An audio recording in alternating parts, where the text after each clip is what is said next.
We're going to start off with Dr. David A. Grantham, Ph.D. He is a senior fellow at the National Center for Policy Analysis. He's an expert in U.S. national security issues and Latin American and Middle Eastern politics and the economy. Dr. Grantham's work has been featured in the Journal of Transatlantic Studies, History Compass, Town Hall, and the Daily Caller, among others. And he is also a graduate of the University of Texas Arabic Summer Language Institute. I guess you only did that during the summer, not spring and fall and winter, but that's okay. Prior to his work at NCPA, Dr. Grantham served in the United States Air Force as a special agent with the Air Force Office of Special Investigations. And while on active duty, Dr. Grantham conducted and managed criminal, counterintelligence, and counterterrorism investigations and operations both stateside and abroad.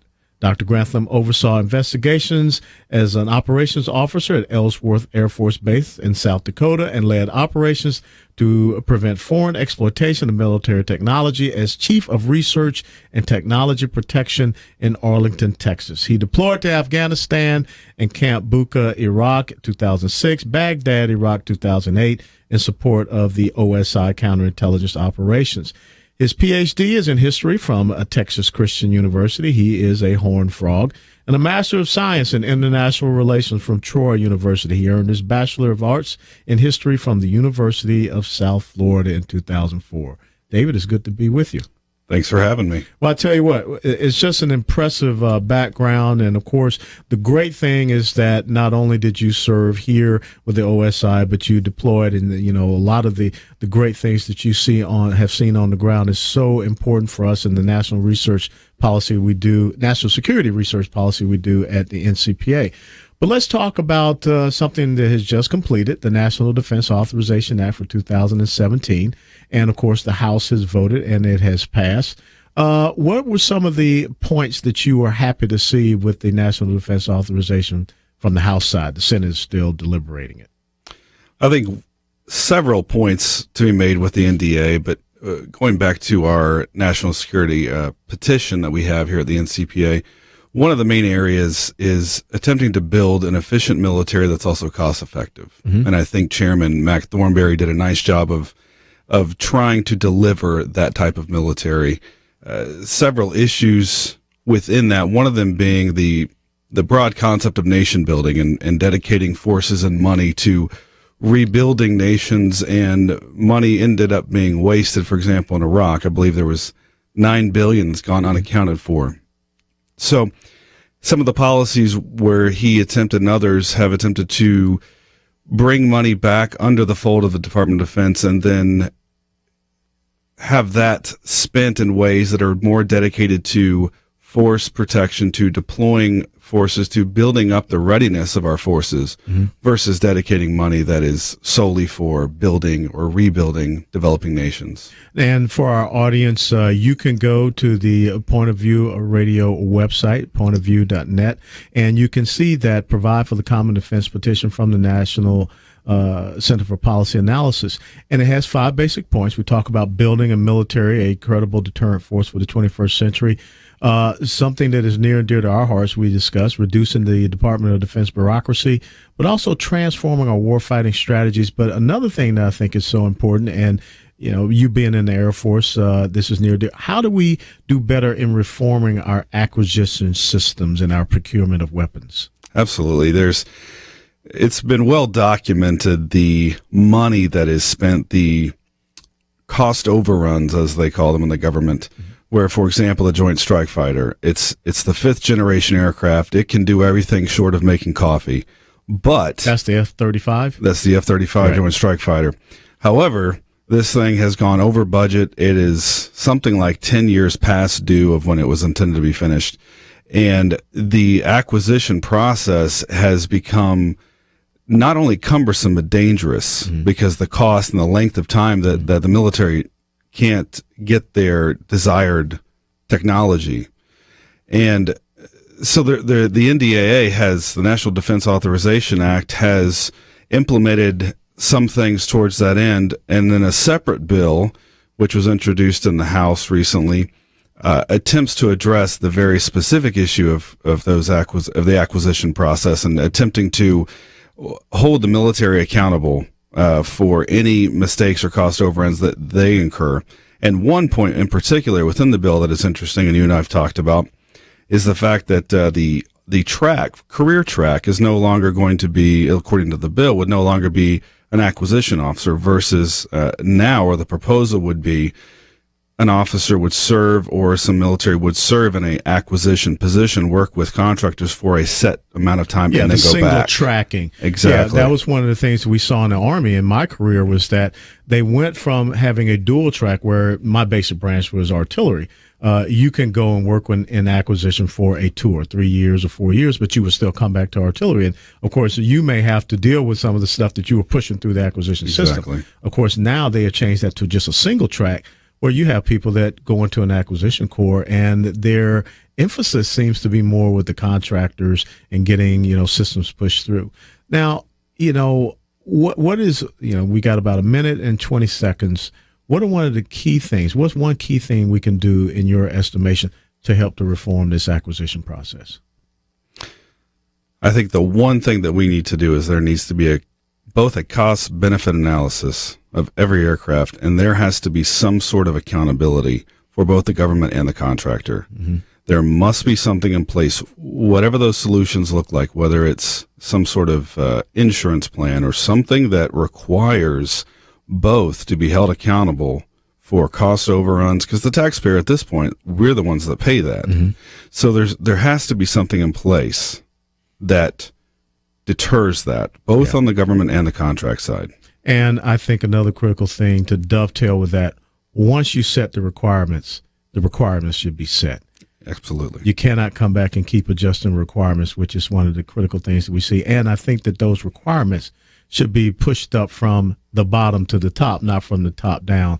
Because so often what we see in the military is being told, you need to buy this based upon, the member of Congress or whatever that has a defense contracting industry in their district. So we got to switch that around. Ladies and gentlemen, we're going to take a short break, our first break, but we're going to come back with Dr. David Grantham, United States Air Force retired. We're going to talk more about the Defense Authorization Act and get into electromagnetic pulse. Lieutenant Colonel retired Alan West, Executive Director and Vice Chairman of the Board for National Center for Policy Analysis, guest hosting Point of View Radio. Our dear friend Kirby Anderson is globetrotting over in Greece right now. Kirby, make sure that you don't too heavily invest in the Greek drachma while you're over there.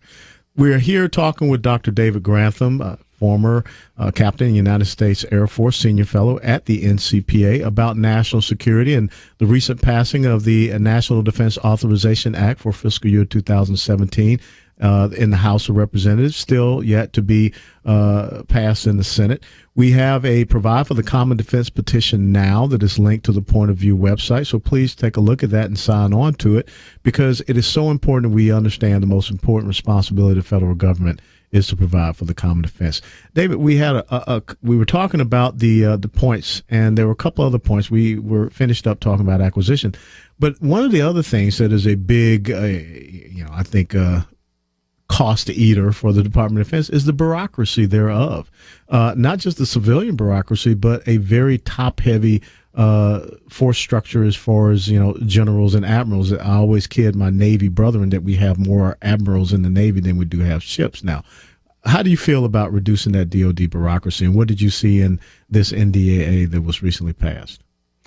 When you talk about the Navy, there's an interesting statistic, and it was between about 2001 through about 2012, the active duty numbers in the Navy dropped by about 4%, while the civilian rose by about 1%. So civilians were the only group that actually grew during that same period. And I find reforming or reducing the bureaucracy to be perhaps one of the most important, if not the most important, because really the issues come down to money and saving money.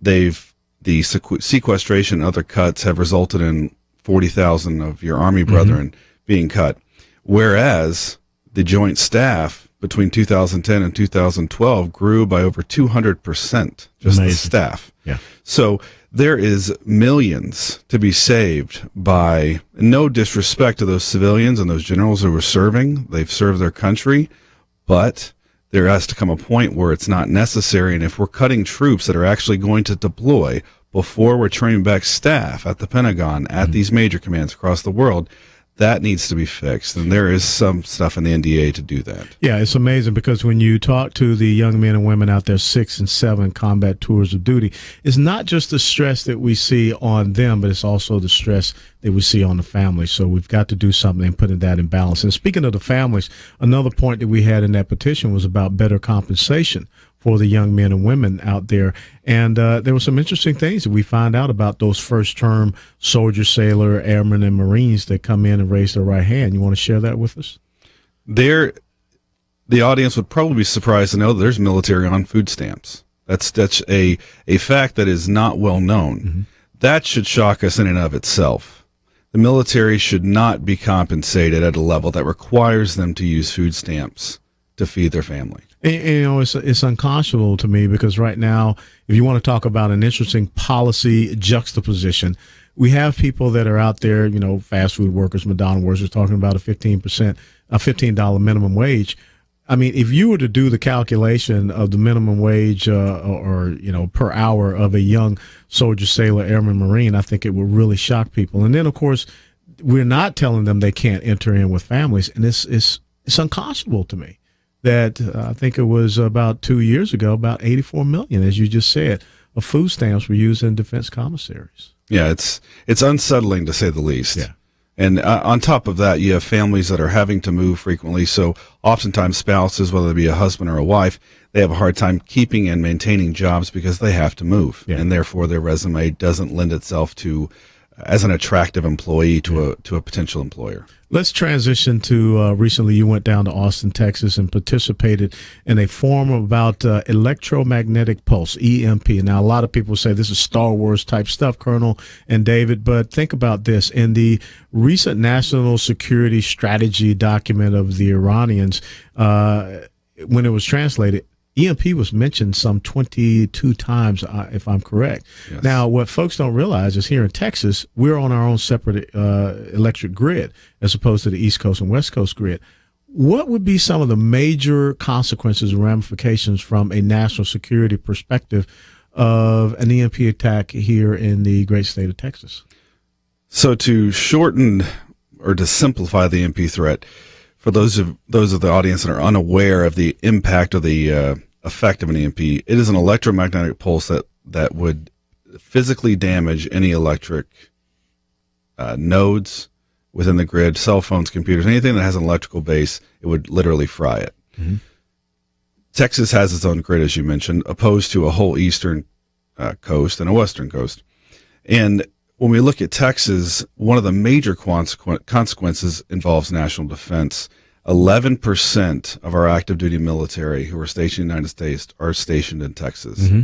Fort Hood, where you have served, one of the largest, if not the largest, Army base in the world. They deploy the most forces of any base in the world. They are considered by the Army, if the military still uses this term, because they seem to change terms every few days, they're considered a power projection platform. Mm-hmm. And those power projection platforms, that simply means if they go away, the U.S. Army, the U.S. military has to completely rethink their strategy because they're so dependent on these. It's incredible. Now, also, when you think about this electromagnetic pulse, you know, Texas, a lot of people boast, is the 12th largest economy in the world. You know, the deployment ports and there are other defense contractors that are here. I mean, there will be ramifications against, you know, those seaports of debarkation or embarkation. Embarkation. Right? Yeah. No, there's several consequences, both short-term and long-term.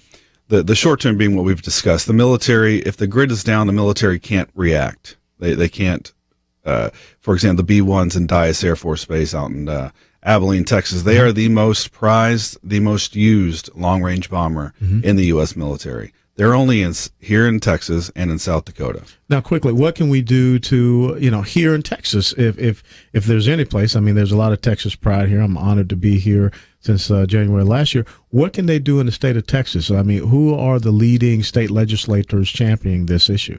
Senator Bob Hall is really the leader in attempting to get the grid, what they call hardened. Mm-hmm. So it's actually putting physical protection around critical nodes within the grid. And what this would do would stop an outside pulse from penetrating and damaging critical nodes. He is working tirelessly with the Texas legislature to try to get legislation passed, or at least to work with the local electric industry utilities in order to harden these grids. Now, there's disagreements on how to do that, how much it costs. So, but Texas is leading the way, really, as a state in attempting to protect the state from such an attack. Well, I'll tell you what, I think this is a critical issue, and if the enemy is talking about it, we should be talking about it. I want to take some time. We've got a veteran on the line, John, on line 1, who wants to talk about troops on food stamps. John, please. Hi there. I was with the Navy 9 years, and when you made the comment about military folks, that are on food stamps, it's easy to think that it's the boot camps. It's the E1, E2, E3 that might be hardest hit. And that's not the case. I was an E5 with about 7 years in at the time, being counseled by a senior petty officer who was an E6 with about 12 years in at the time, and telling me that there's no shame in getting food stamps, that he himself is taking food stamps in order for his family. Well, John...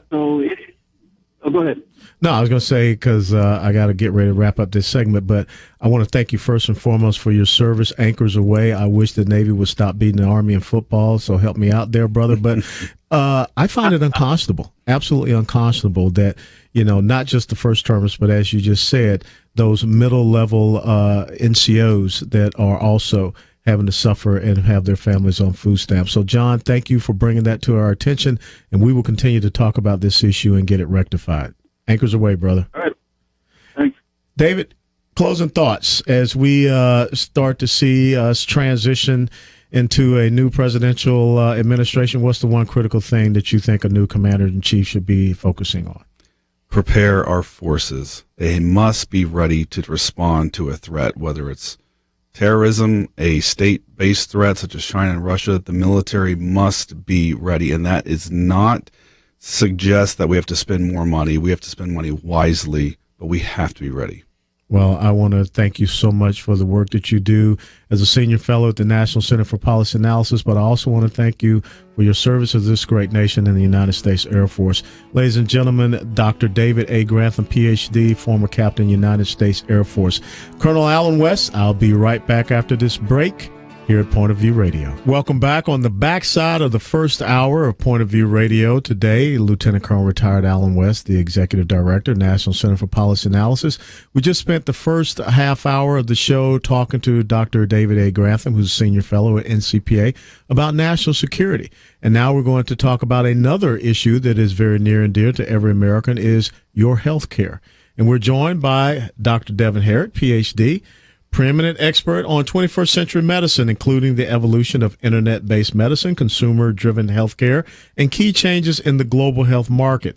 He was among the first health policy analysts to identify and publish in-depth policy reports on consumerism in healthcare, including medical tourism, telemedicine, retail clinics, concierge medical practices, cosmetic medicine, shopping for drugs, strategies, and value-based health plan design. He has researched personal technology and medical apps that empowers patients to better manage their medical needs. Dr. Herrick's expertise includes a variety of critical healthcare issues such as health insurance and the uninsured, patient empowerment, and trends in federal and state health policy reform.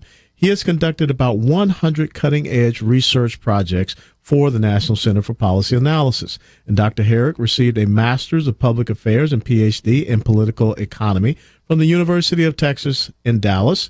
And Dr. Herrick's dissertation research examined patient empowerment through empirical analysis of the Internet and disease advocacy. He also holds advanced degrees in business and finance. Devin, it's good to see you again here at Point of View Radio. Well, thanks for having me. I got to tell you, since the last time we were here and talking about health policy, there have been some pretty interesting turn of events, let's put it that way. We've seen the largest health insurer all of a sudden make a very big decision, United Healthcare. Would you like to share that with the audience?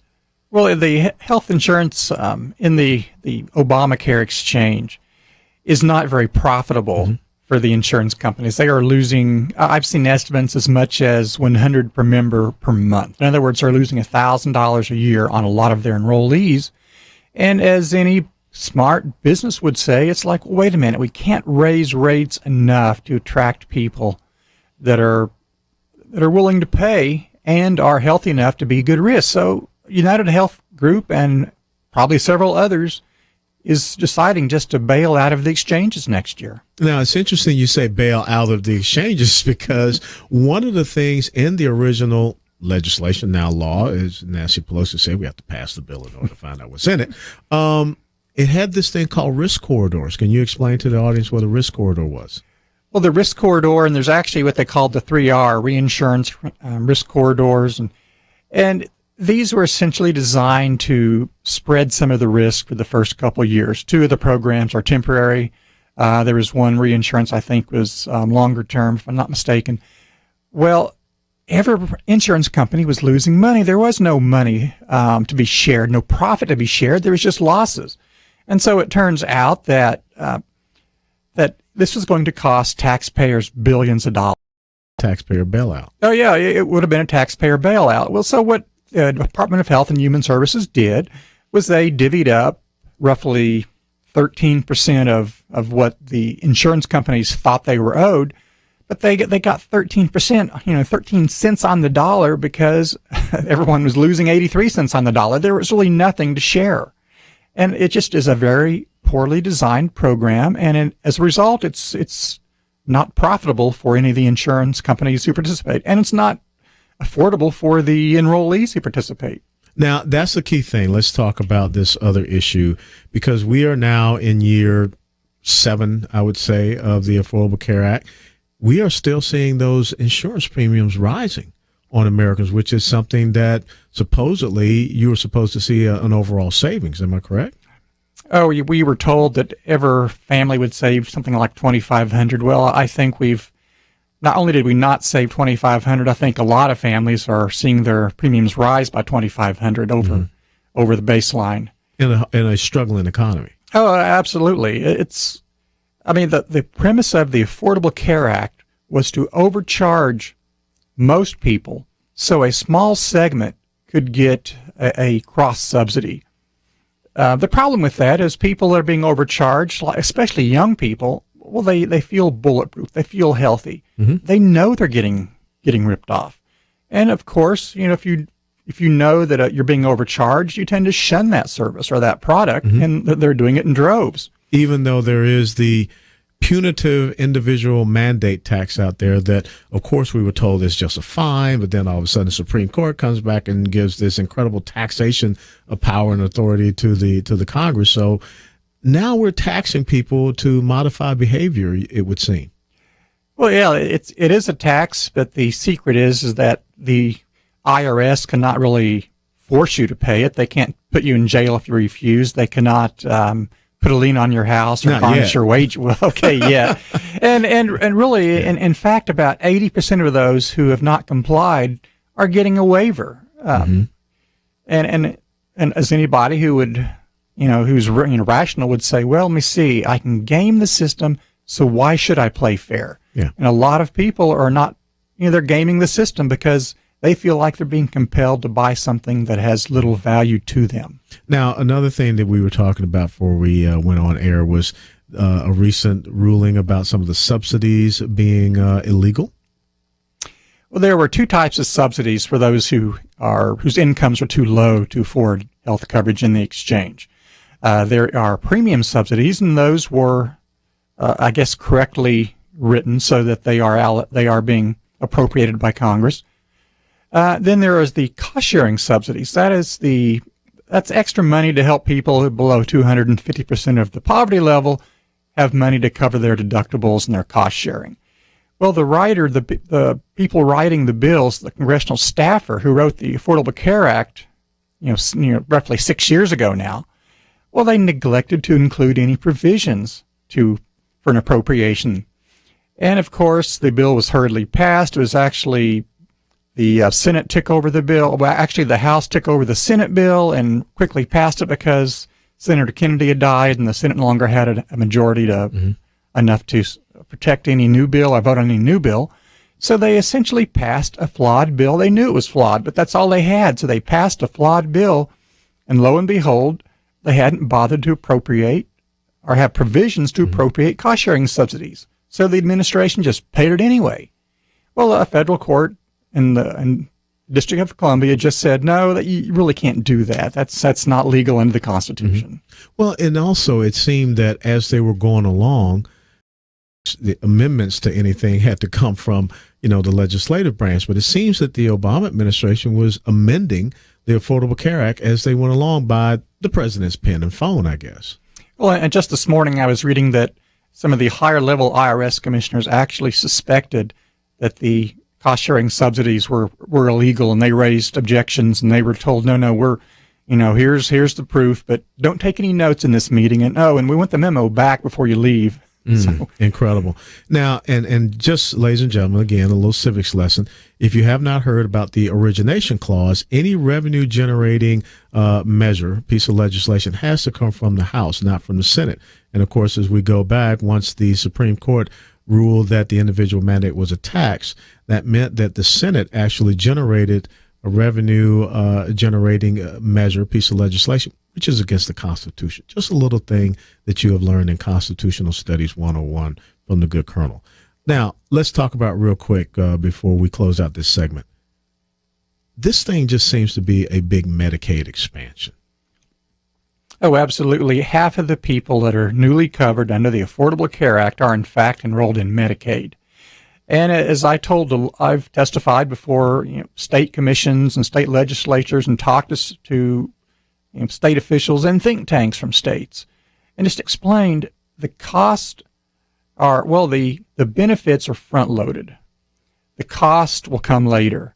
So states that expanded Medicaid are finding that, there are higher costs than they anticipated. Yeah. And so, in fact, they are having problems. I mean, New Mexico, for example, I forget now, it's like $400 million over 10 years they're going to have a problem with.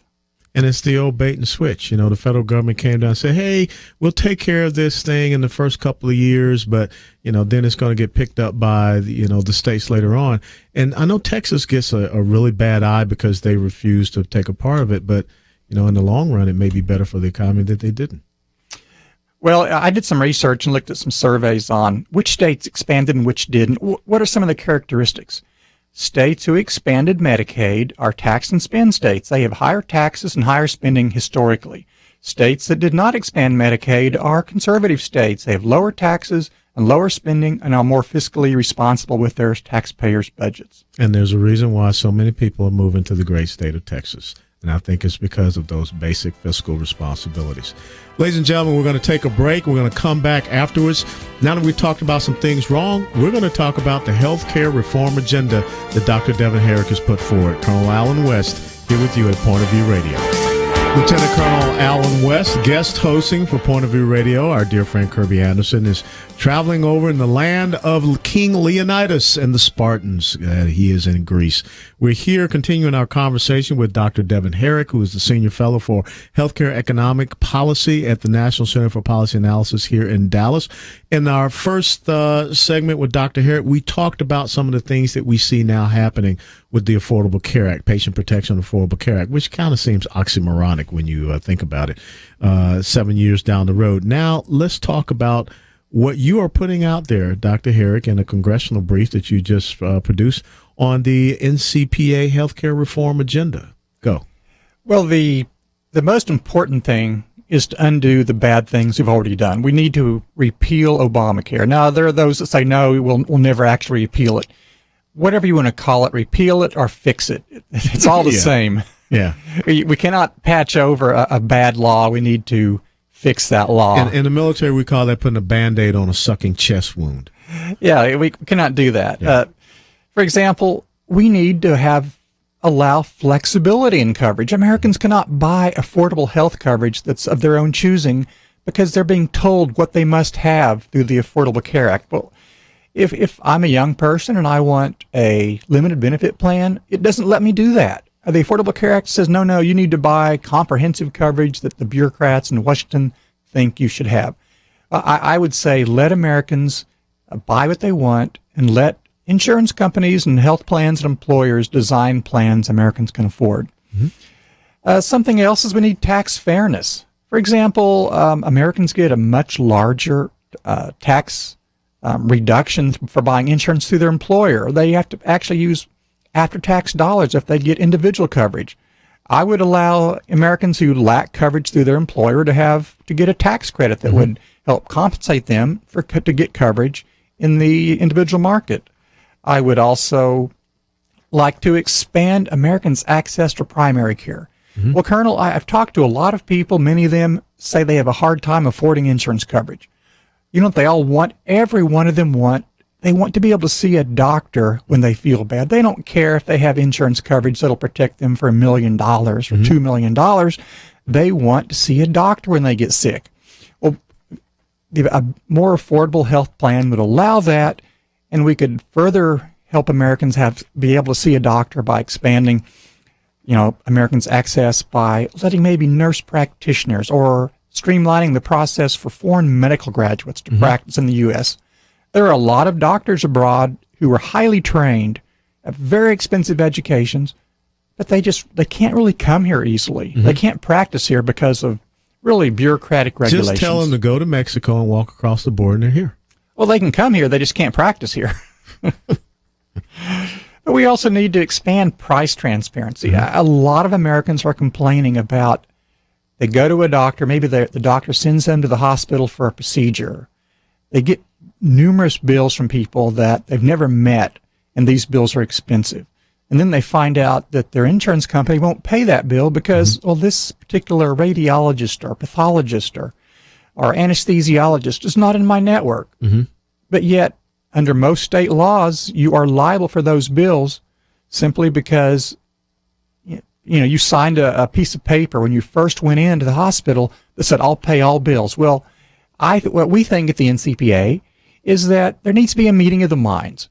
I don't want to tell doctors what to charge. I want doctors to tell their patients how much they are going to charge. Open transparency. Absolutely.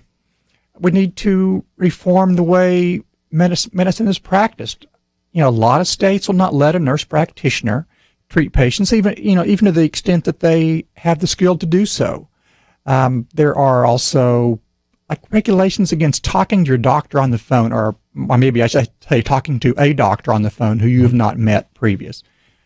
In the information age, that makes no sense. Yes. And these aren't all of our policy agenda items, but these are probably the bulk of them. I invite listeners to go to our website, ncpa.org, go to our blog, our health policy blog, and they can read about our agenda, and more importantly, they can contribute their thoughts. They can argue with me. They can say they can help to refine it. Exactly. Yeah. I mean, we've invited a lot of people to talk to us, to help us, to give us ideas, insights on what their ideas are. And I invite listeners to do that on our website. It's also linked to the radio station website as well. Wonderful.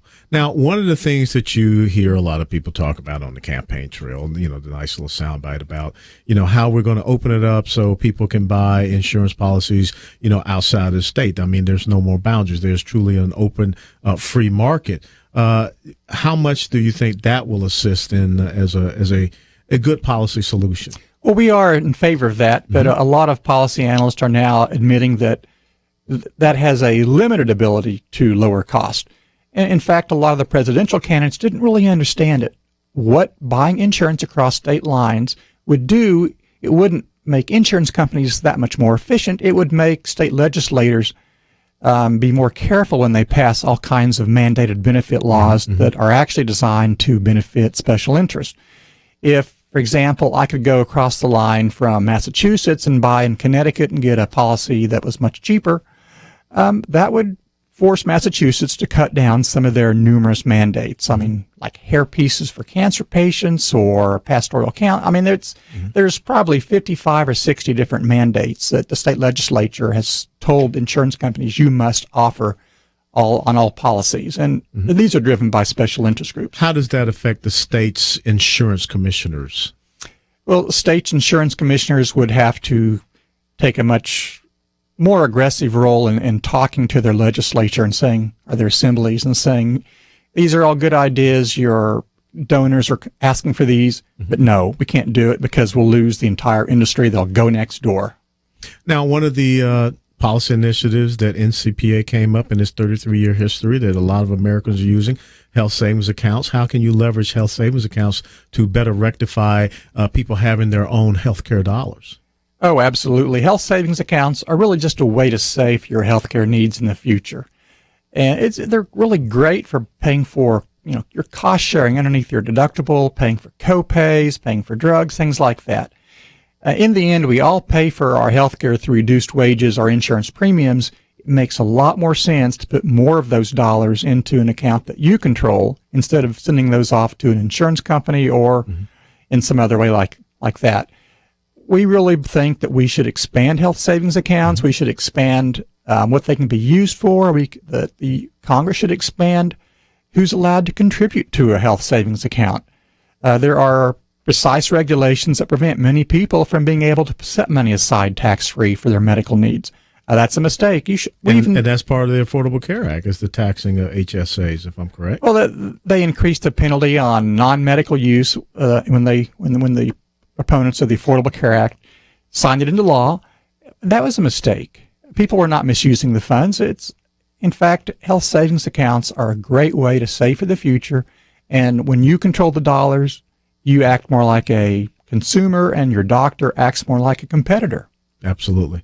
Now, once again, for our listeners out there and the people that are watching this live streaming, where can they find all of this information that they can do their due diligence and research? Well, go to our website. It's www.ncpa.org. We have health policy. We have numerous other policies we work on, but click on health or click on our blogs and go to our website, and you can comment on our health policy agenda, or you can read our agenda, or you can say bad things about me. We invite it all. No one's going to say bad things about Dr. Devin Herrick. Doctor, thank you so much for being with us. And again, we have that information linked to thepointofview.net. Colonel Alan West here, guest hosting for Kirby Anderson. After the top of the hour, we'll be right back to talk about the construction industry and the economy, and then get ready. I want to hear your calls. Welcome back to the second hour of Point of View Radio. Colonel Alan West, the Executive Director, National Center for Policy Analysis, and also the Vice Chairman of the Board there. 800-351-1212, 800-351-1212. Start getting ready to dial in, because in the second part of this final hour, we're going to be taking your calls and hearing your thoughts, perspectives, and insights. Recently I had the opportunity to speak here in Dallas, Texas, to TEXO, which is the construction association here for North and East Texas. And I met an incredible young lady who is the president and CEO of that organization. And we recently just penned a joint op-ed opinion editorial piece that was in townhall.com that talked about economic growth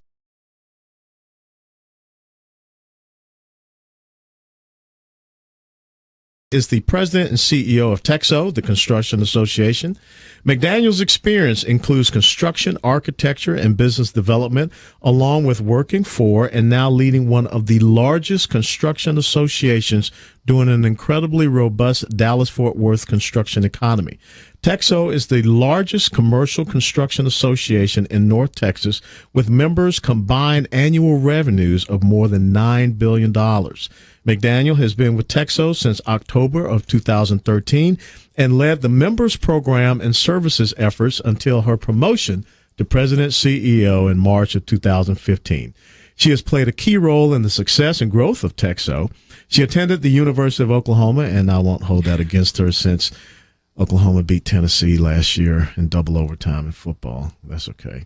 And she majored in architecture with a minor in construction science management, graduating in 2005. She went on to work full-time for a Dallas-based firm, the Beck Group. She has a vast network and is the current chair of the Fort Worth Society of American Military Engineers Post. McDaniel is a licensed architect in the state of Texas, and she is passionate about advancing the construction industry and is active with the Young Women's Leadership Academy, which focuses on STEM education. Melanie, welcome to Point of View Radio. Thank you. Glad to be here. I got to tell you, what an impeccable resume, and, leading this organization here in North Texas when what, 1,000 people a day are moving to Texas as a whole, no telling how many, and all of the different corporations.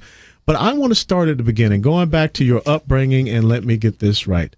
Vinita, Oklahoma. That's correct. Vinita, Oklahoma. That's right. And it says that you are a math-obsessed young lady. Tell us about growing up and what really got you interested in math and the sciences. You know, it's a very small town in Oklahoma, and I just always enjoyed math and would do math puzzle books when I went on vacation. And I had a teacher, my geometry teacher, my sophomore year of high school, sent me to Oklahoma State University for an engineering camp, and they had an architecture program there, and then you studied the different engineering components, and I just fell in love with it. So I knew that engineering and architecture was what I wanted to go do. Now, when you first showed up at OU, you were more so leaning toward engineering. Correct. What happened to get you to shift toward architecture and construction management? I went through a few classes, and it hit me that I needed a little bit more chaos in my life. It was a little bit too structured, and that's just not the way my mind works. And so I stumbled into the architecture college, and there was the studio was what I went and looked at, and I just loved it. And so they were building models, and they were designing things and analyzing how things were going to be put together. And so I decided that's what I wanted to do. Now, what got your initial connection here to the Dallas-Fort Worth area? About 2 years into studying architecture, I found a program called construction management, which is in the same college as the College of Architecture. And again, it was more based on how you put things together, not so much the design. And that's just how my mind works. And I kind of pulled toward the construction management classes. And I had a professor there who told me that I should really look into the design build delivery method. Okay. And to be an integrated firm, you have design, architects, and contractors in-house. And there's very few firms in the country that you can go do that. And there's one here in Dallas called the Beck Group. And I interned with them in 2004 and then came back here whenever I graduated and started working for them. Fantastic. Now, so often we hear that we need to first get more young people engaged in STEM programs, science, technology, engineering, mathematics. But then even so, people will say we need to get more young women engaged. What was it that really got you to be engaged, and what are some of the things you're doing to help the next generation of young people and also young women in the STEM programs? I think the biggest thing is just awareness. Most people don't know that these programs are out there. You know, I didn't realize construction management was actually managing construction. I always thought of construction as actually in the field, hands-on labor. In reality, there's a whole profession of managing the subcontractors and the specialty contractors, and so awareness to me is the biggest thing. We've got to be out there talking about what actually is involved in these professions. And, you know, in Texas, we have House Bill 5, which means we're in the middle school where these kids are starting to make these decisions. And we need to be out there in front of them as an industry, letting them know what all the options are. And as a woman in construction, we need to be out there, especially telling these young women that it's okay to go against the grain, and it's okay to be against the norm. Right, exactly. It's okay to be in this field, and we need more of you. Only 2% of our industry is female. We need more women. Absolutely. So are there things that you are doing in your position as the president CEO of Texo, working with some of the local colleges and universities, not just here in North Texas, but maybe up in Oklahoma and maybe to some of the left and right lateral states as well? We are. We actually have a Texo Education and Research Foundation, and we work with, there's a Associated Schools of Construction Region 5, and it covers a 4-state region. There's 12 schools in that region, and Texo works with all 12 of them, just like I said, for awareness for the industry, to get more people into their construction management programs, and then to get those graduate of those programs down to the Dallas-Fort Worth area. And we also have a women's initiative, which works with some of the high schools around the area. And I'm really active in the Young Women's Leadership Academy, which focuses on STEM. And again, it's providing the avenue for people. People want to do something. They just need the avenue to know how to help. Now, interestingly enough, you were there at Texo. You were working with their member programs. When that president CEO position popped open, what was that one thing said in you that said, I'm going for this? Man, it was quite the decision, I'll say that. But I had the opportunity to work with, he was an amazing CEO and really changed the association. And so I just saw the impact Texo can have on the industry. And I just decided after a few months of dealing with some of the issues that he had to deal with that I was going to put my resume in and decided to go for it. And, reading the story that was done about you in Construction News, it talked about how you were waiting with that bated breath. What was it like the moment that you got the notification that you were going to be the president and CEO of Texo? It was quite the weight that was lifted off of me. It had been about a 9-month interview process, so it was a long time coming, but it was nice to know that was the next step, and that's where we were going. So game on. Game on. Now, we know that you're a big OKC Thunder fan. You want to say anything real quick about the Thunder? Thunder up. They're going to win it tonight. Okay. Now, you live here in Dallas. I do. That doesn't endear you very much to the Maverick fans around here. So don't hold that against Melanie. But we're going to come back after the break, and we're going to talk specifically about Texo, some of the programs, the things that you do. But we really want to talk about the construction industry and all the economic growth that we see here. We want to talk about the challenges that you have there and some of the things that we shared in that op-ed piece. So stand by, folks. We're going to come back after the break, and we're going to continue this discussion with Melanie McDaniel, but also 800-351-1212. Start dialing in so I can hear from you. Colonel Alan West, Point of View Radio. Colonel Alan West back with you here at Point of View Radio. Executive Director, National Center for Policy Analysis, guest hosting for Kirby Anderson, who is over in Greece right now. We're going to continue our conversation with Melanie McDaniel, who is the president and CEO of Texo, the construction association here of North and East Texas. Texo is the largest commercial contractors association in Texas and one of the largest affiliated with the National Association of Builders and Contractors, ABC, and the Associated General Contractors of America. Help us to understand, what Texo's day-to-day mission is all about. Our mission is to bring together the best contractor community through leadership and unity.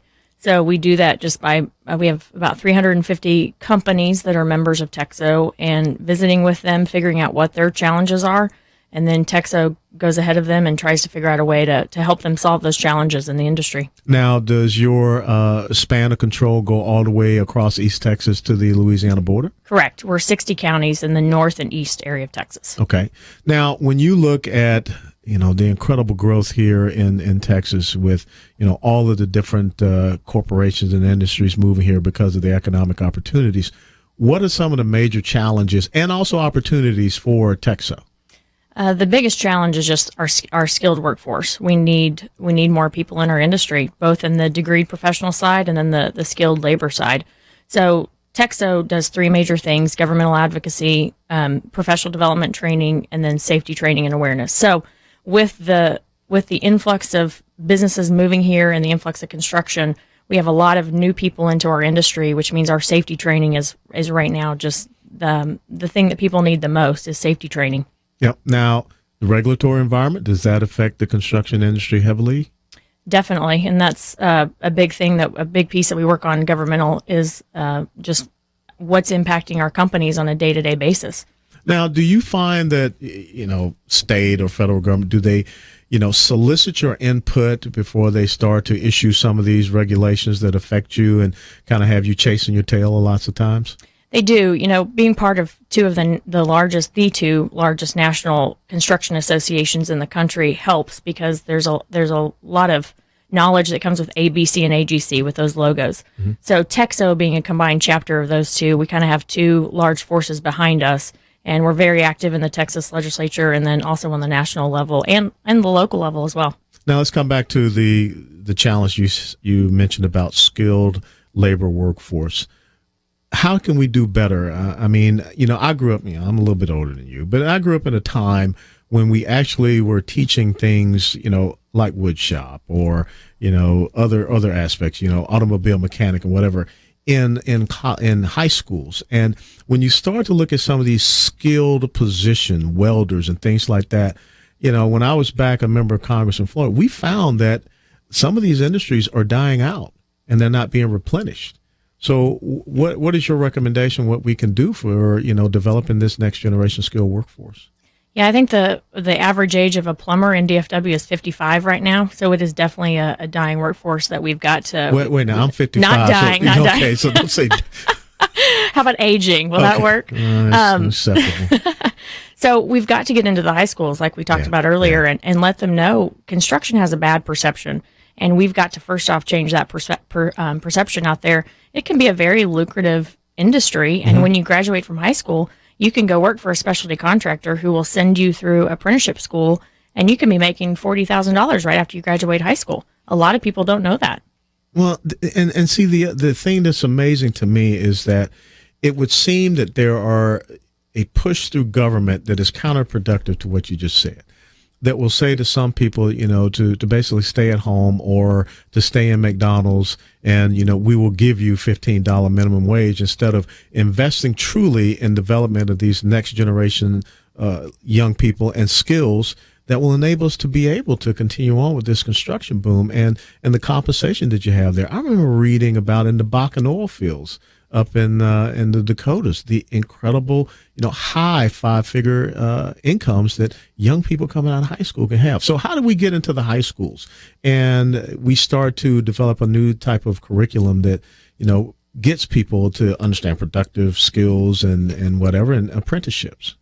Texo has a workforce development committee that is very active with, currently we're working with about 10 high schools in the DFW area just for that very reason. So our members, like I mentioned before, they want to do something. So Texo is acting as that hub. So the volunteers come in, we train them on how to go to work with 8th graders and then the high school programs. And there are a lot of high schools out there that want these programs, but the industry has to back them. They need industry support. And so that's what Texo is trying to do, is go bridge the gap between the industry and those high schools to get more people. Now, is the, here in Dallas, Texas, is the DISD or the Fort Worth ISD cooperative with you all in these endeavors? They are. Fort Worth ISD actually has the STEM programs through those schools, and I believe DISD also has some. And the technical piece of high school is actually coming back. So we're finding that they're actually having workshops, and there's construction technical education centers popping up all over the area. So I think it's the trickle-down effect of you see all the cranes in the area, and there's a lot of talk about construction right now, which is trickling down to actually realizing we need to train these students with skills, because you can never take that away. If you can do something with your hands, that's a skill you have for life. Absolutely. And you would want to see, the young people here in the area be able to take part in this economic growth, this incredible boon. So we should be training them up so that they can be out there on those cranes and they can be down there. Now, talk to us about what, or really, on the commercial side, what are the top 2 or 3 projects that you all see going on right here in the Dallas-Fort Worth area? Well, by far the largest talked about area is the 121 corridor. There's a $5 billion mile right there that, Toyota, Liberty Mutual, Chase, there's just a ton of projects going on up there. So that by far, the north area is the most talked about area. And with that, the influx of population. So I guess, I know that some people say there's no such thing as trickle down economics. Well, there actually is, because as these corporations are coming here, then there are other small businesses that grow, but then there are also residences, and not just the single family home, but also something that you guys get involved with, from what I understand. Yes, there is a trickle down effect, and it's, we have so many construction companies moving here just because the people who've been here for a long time, we can't keep up. People are turning down projects left and right, and then specialty contractors, there's just not enough of them to go around, and so there is a trickle down effect, and it's going to keep going for quite a while, because some of these headquarters are just starting. They haven't even broken ground on a few of them. Now, when you talk about your membership, describe to us what your member profile is pretty much like. Man, we have a wide span of members. Our contractor members go from 500,000 in volume per year to 600 million here in the Metroplex. So, and our volume is based off just here in DFW. So we have a wide breadth of members. How can you expand that? Awareness. Associations are nationwide are dying off, and it's sad, because when you think about it, association are the people who are out there fighting for the industry. And Texas is very fortunate to have amazing construction companies that are members, and I think awareness of just what exactly the association does is how, once people hear our story, they sign up immediately. Is it a great benefit that Texas is a right to work state? Oh, it's huge. Yeah, the free enterprise down here is I think one reason why the economy is the way that it is. Wow. Well, I tell you what, as we close, what's a day in the life for the president and CEO, Melanie McDaniel of Texo? It's very busy. As contractors like to meet early, so it usually starts about 6:30, 7 a.m. And my goal is to meet with as many members as possible, because they're the industry, and they're going to tell me exactly what Texo needs to go do. So it's just visiting with them, figuring out what they do, what the challenges they have, what they need, and then that's, I go back, I document it, and I go on long runs and try to think through strategy of what Texo needs to go do to help our industry here in DFW. Do you ever get a chance to go out on some of the sites still? Because I remember reading about how that really is a passion of yours, how you would wake up early morning hours and go out for concrete pours. I love being out on site. I still to this day think if I could work out on the site, I'd be more productive than I am in an office. It's just, you're watching America get built out on the site, and it's never the same that it is on that day. And so I try to get out there at least once every 2 weeks to a site.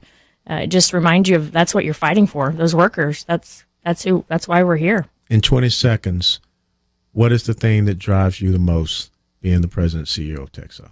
Oh, we're impacting people's lives.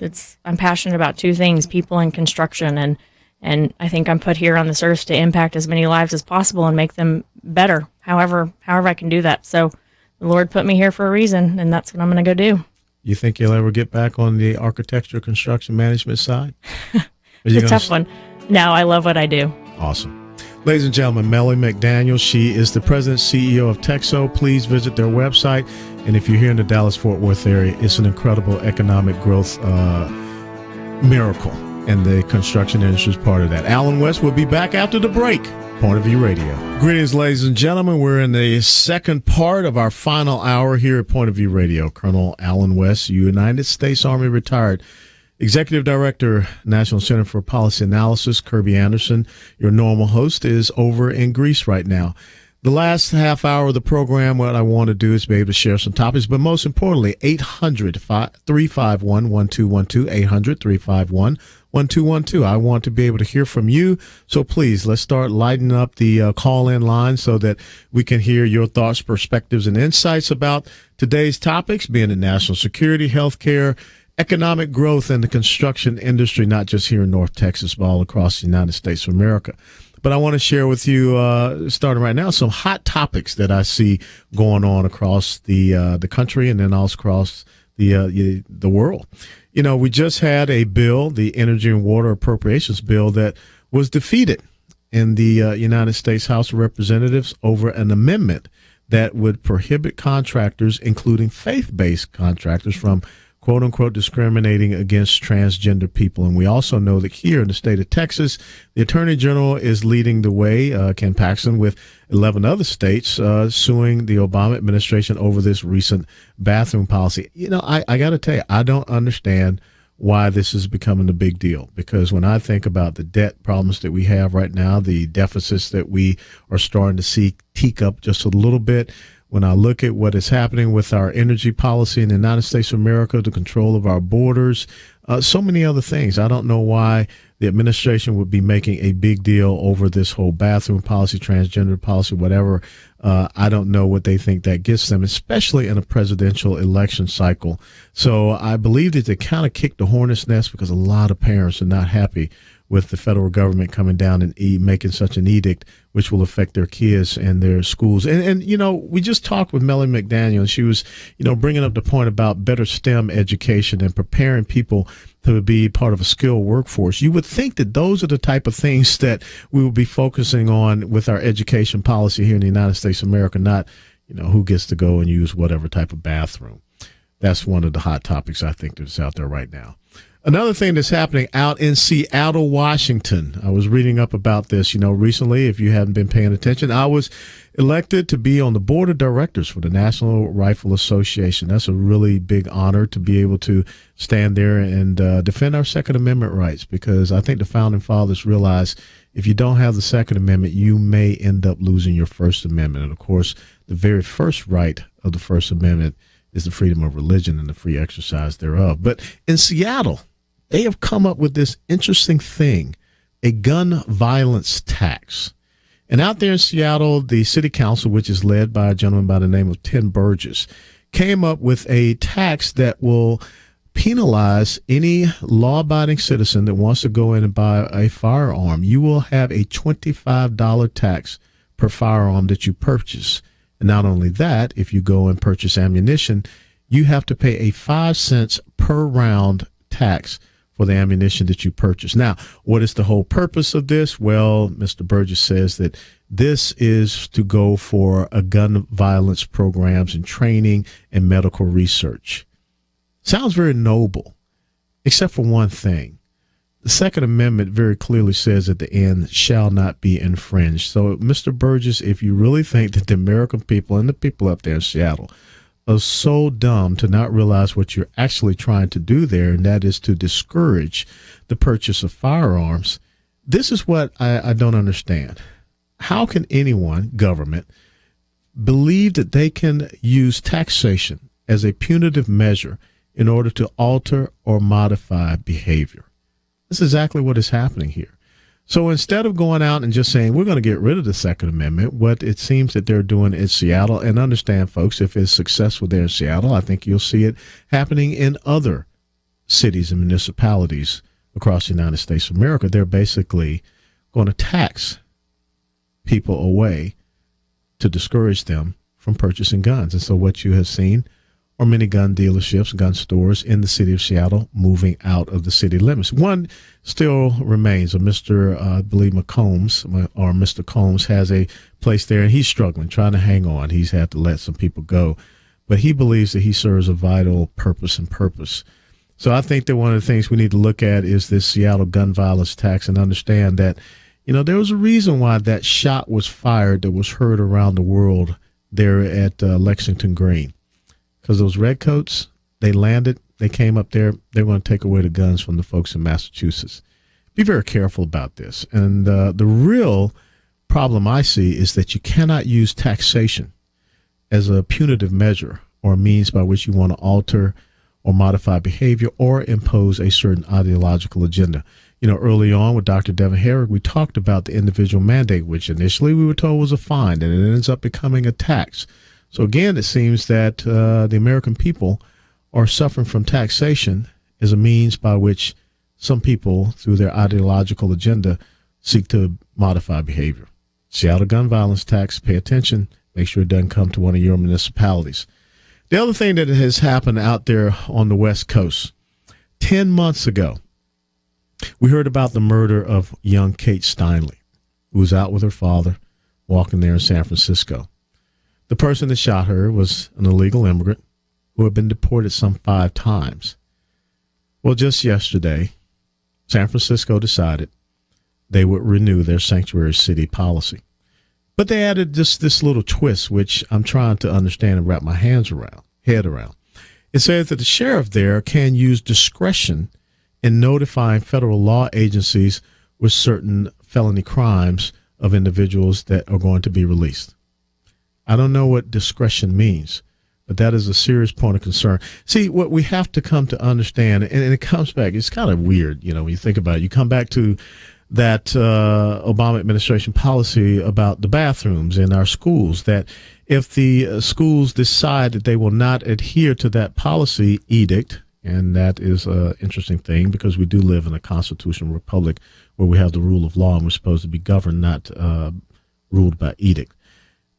They will penalize states that don't follow that by withholding education dollars. But yet here we have places like San Francisco that renews their sanctuary city status, and they will continue to get federal dollars. Something does just not sit right with me about that. So, the federal government can, issue this one mandate or this edict and, again, seek to punish and penalize you for not following it based upon the tax dollars that most of the states send up to the federal government, coming back to them for education programs and policies. But yet when we have a city that does something that goes against our rule of law, we are a sovereign country. And if you don't believe we're a sovereign country, then I guess it's okay to have criminal illegal aliens running around this country, many of whom have been released by the Obama administration. But I don't see how we can justify this. I don't see how we can rectify this by saying that we're going to allow this to happen in an American city that will continue to get federal government dollars. But pay attention once again. This is something that could happen in your city, anywhere across the United States of America. And to the parents of Kate Steinle, I just want to say I'm sorry because our country has let you down. Your daughter should not have died in vain. Your daughter should not have died at all. if the people in San Francisco were doing what they were supposed to do, if the people in San Francisco were adhering to the rule of law of a sovereign constitutional republic and protecting our borders and protecting our people. All right, the other thing is this. Isn't it funny how everyone really thought that at this point in time you would have just an incredible, chaotic situation leading into the Republican National Convention that will happen in Cleveland in July? Well, Donald Trump just hit the magic number with 1,238 delegates. That was reported today. And there are 303 more remaining delegates out there in these last 5 states that will come up on June the 7th. Of course, California is the biggest ticket. So there will probably not be a contested convention. Although you still have individuals such as Marco Rubio, Senator Ted Cruz, and also Governor John Kasich that are trying to retain their delegates. But, ladies and gentlemen, I think that we now see that the GOP has a presidential nominee. We don't need to see the chaos that we have. I got to tell you, I think that when you look at the Democrat Party, you see a party that is really in trouble.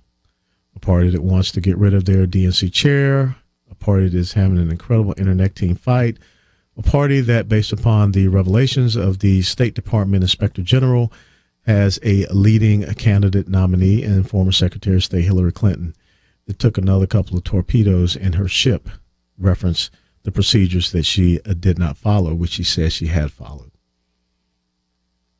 Stay tuned. Let's see what happens in July and into August. Ladies and gentlemen, we're going to come back in our final segment, and we're going to talk about what you want to talk about. So, 800-351-1212, 800-351-1212. I'm standing by, waiting. Point of View Radio. Our final 9 minutes here at Point of View Radio. Colonel Alan West guest hosting for Kirby here. I'm the Executive Director, National Center for Policy Analysis. And as promised, we're going right to the phones, 800-351-1212. We got Daniel in South Carolina, line 2. Hey, Colonel West, this is Daniel. You were talking about earlier the Seattle gun law, or the gun tax law. Isn't that kind of like what we got away from from England when our country first started? Bingo. Bingo. You hit it. Absolutely. You hit it. I mean, you know, the people have to, and this is why studying of history is so important, because there was a reason why the Redcoats were marching up to Lexington and then over to Concord. Why? Because they had found out that there was a gun factory, and that's where the munitions and weapons were being held. And they were first engaged at Lexington Green. They, fought through that little skirmish, but they were severely engaged at Concord Bridge, and they were repulsed. And then on the way back, they suffered major casualties.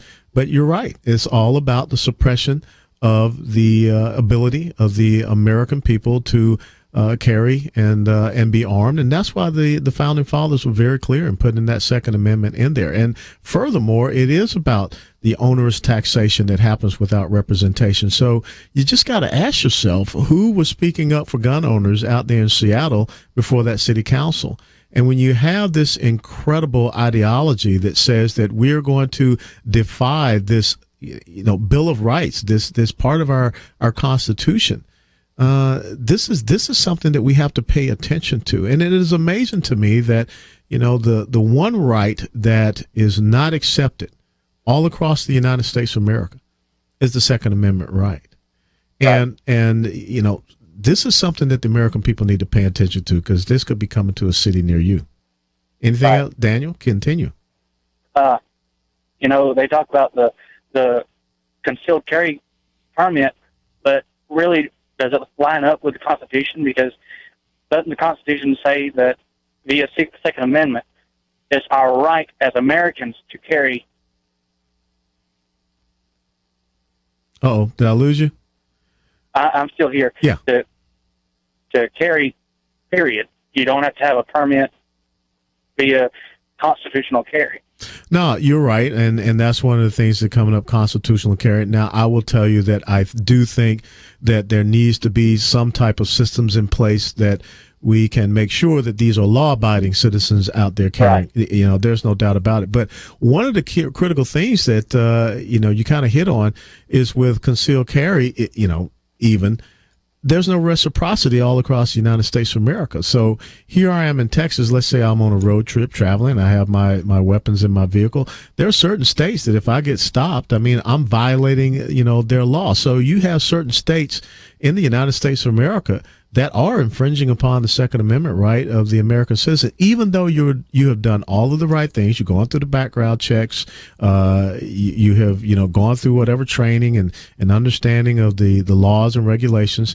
And this is what happens. It's amazing to me that we would allow this to happen in the United States of America. Right. I'm 22, and I'm saddened by the way that America has gone in just the past few years of what I've been watching. And I don't agree with everybody that's in office that we have, but at the same time, it's my fault and also the people before me, their fault as well, because they chose to put the people in place that they have. And I just wish that more people would get back on fire for God and want what he wants for this country. Well, Dan, you bring up a great point, and I'm very encouraged, listening to you as a 22-year-old young man. But, Benjamin Franklin, I believe, once said, sometimes we get the government that we want, other times we get the government that we deserve. And the people that are elected in this constitutional republic to go as our representatives are representative of who we are as American people. So I think first and foremost, we should look at ourselves and ask ourselves, are we truly, sending the people that represent us and represent our voice and are standing up for the Constitution and all of the parts and pieces thereof? So I think that there has to be an internal revolution here in the United States of America with ourselves, first and foremost, teaching civics and really understand the Constitution, going back and teaching the Federalist Papers, then go back and teach the Declaration of Independence and understand how those three fundamental founding documents are interwoven so that we're not falling, captive to the sound bites of politicians. Right. Well, Daniel, thank you so much. Now, I got to ask you this question since you're calling me from South Carolina. Yes, sir. Gamecocks or Tigers? Well, the funny thing is, I'm not really either. I'm not big into the sports. Man, let me tell you something. Now, I grew up in Georgia. Now, any good, respectable Southern man has to have a good college football team. Now, the next time you call in, I expect for you to declare your college football team. Okay. All right, my friend. But God bless you. God keep you. And study and understand what separation of church and state really means. It's not codified in any of our founding documents. It was in a letter that was written by Thomas Jefferson to the Danbury Baptist Convention. Yes, sir. Thank you so much, Daniel. Thank you. I want to take a few moments to talk to you about this day that is upcoming. It's Memorial Day. Yesterday, I got an email from a young man, Colonel Kevin Admiral. Kevin is stationed at Fort Bliss, Texas. He commands a brigade down there. And Kevin is about to deploy his unit to Afghanistan. I knew Kevin Admiral as a young ROTC cadet when I was an ROTC instructor back in Kansas in 1991 to 1994. Kevin Admiral was once the aide-de-camp to the Chief of Staff of the United States Army, General Casey. And what I was just so touched and moved by with his email last night was he said, "Sir, I'm trained, I'm ready, and we're about to deploy." And I thought about that young man that I met all those years ago as really kind of a goofy little cadet. But now he is commanding almost 3,000 United States Army soldiers about to go to Afghanistan, about to go into combat. I don't care what anyone says. This is not training. This is not advising. There's an enemy over there. And I'm wondering, when Kevin comes back from that deployment, will Memorial Day mean something different for him? Because he may end up losing one of the greatest that we have in this country, the young men and women who stand up, and as it says in Isaiah 6:8, whom shall we send? Who will go for us? Here am I, send me. And see, that is the greatness of the United States of America from, as we talked about, the days of Lexington Green and Concord Bridge to today with those young men and women that are about to deploy under the command of Colonel Kevin Admiral from Fort Bliss, Texas, over to Afghanistan. There will always be these great young men and women that will stand on freedom's ramparts. And there will always be some of those young men and women that, unfortunately, as Abraham Lincoln talked about in the Gettysburg Address, will give that last full measure of devotion. And we will remember them on Memorial Day. So on this Memorial Day, I don't want you to say Happy Memorial Day. I want you to say Honor Memorial Day. And remember that this is not about barbecues and cookouts. It's not about the swimming pools opening up. It is not about sales. It is about remembering that someone is not going to be there at those type of events so that you can be there at that event. That's the beauty of Memorial Day. That's the beauty of the United States of America. Young men and women who will serve, sacrifice, and commit for your freedom. Colonel Allen West, Executive Director, National Center for Policy Analysis. Goodbye.